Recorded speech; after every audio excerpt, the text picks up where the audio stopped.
Hello, I'm Moses. Before going further, I'd like to gauge where we all are logically. So, just answer, what would be your logical first response to the certain situations when you crack your phone? What's your reaction? I gotta fix it. When you damage somebody's property and somebody that you know, so you can't really get away, your first reaction is what? I need to make it right. I need to pay for the charges or whatever, or buy them a new whatever I broke. So somebody runs into you. I hope they have insurance because I'm getting paid, right? Or when you run into somebody, then you're like, oh man, but I have to pay him, I hope that they're okay. It wasn't intentional. Okay, moving forward, I'm Kenyan, I'm African, born and raised over there, and I've also lived here for half of my life in the US. So the information that I'm sharing, I've experienced in two different ways over the course of my life. My topic is reparation. The simple definition for it is making amends for a wrong that has been done either to an individual or to a group of people. In its purest form, it just means fixing it or whatever it is. It comes from the Latin root word repare, which means, which translates to repair, and reparar in Romanian, which translates to fix. Reparations is special. It doesn't have one but two definitions: the regular one and the legal one.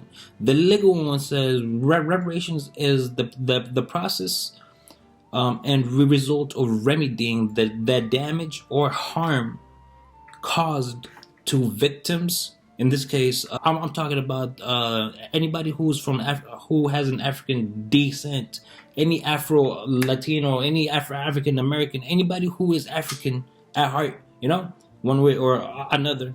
So the harm caused to them and the damage caused to them who are all over the world. The most common form of reparation nowadays, how they would make it right, is usually something called the monetary restitution, which means that they give you money, to make you okay now, I guess. The aim of reparation, though, is to eliminate as far as possible the consequences of the illegal act and to restore to the people or the situation that would have existed if that illegal act had not been committed against you.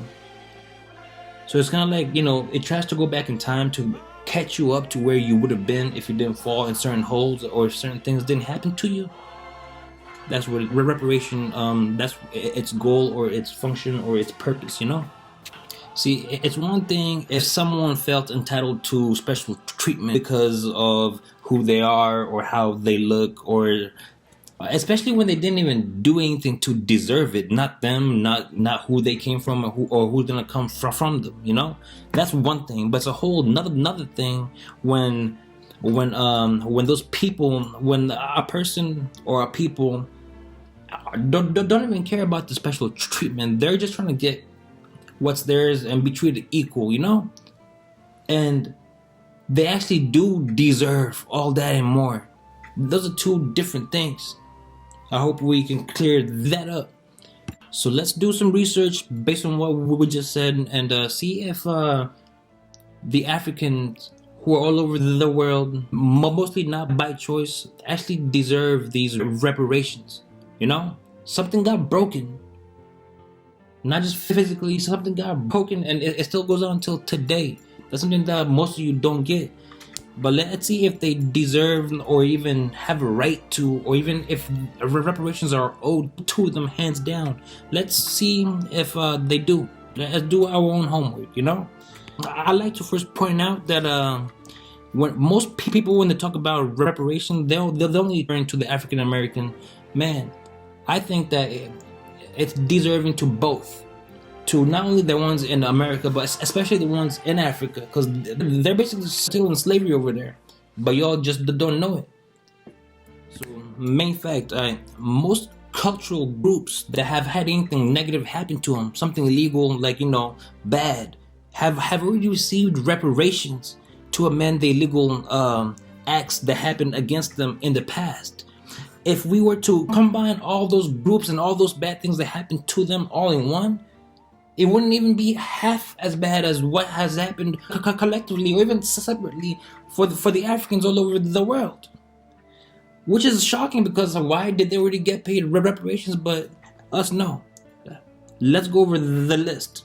We can start over in Germany. The white Jews already received reparations for whatever happened to them in Germany.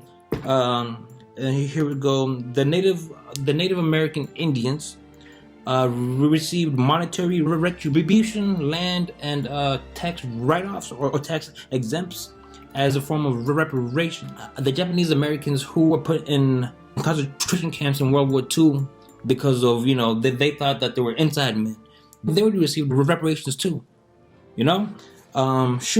Even, get this, even the white slave-owning families got paid for the money they lost when they had to abolish slavery. So they got their money that but everybody but the African, or the aka so-called black man, Negro, he hasn't received a dime yet. Nowhere. Why is that?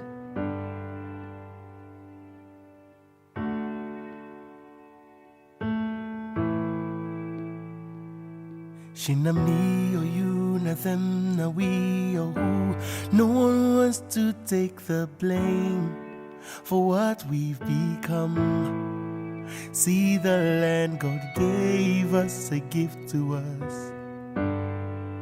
How did we turn our blessings into a curse? The world used to envy us back when we had a voice, but now we have failed, and now they ignore us. Our lives like a circus. When we speak, they won't hear us. We all turn religious, praying God to help us, 'cause the system has failed us. Corruption surrounds us, and everybody's crying, who can save us? All we need is one man. Oh, one man. All we need is one man who's ready to fight, and fight for what's right. A man with foresight. All we need is one man who's ready to lead us to the promised land. Who's that man? It'll take you and me, and we can do all it takes to raise us from this dust. No matter the cost, we'll save the land God gave us, save her from destruction. Anyone who hears my voice, make a choice.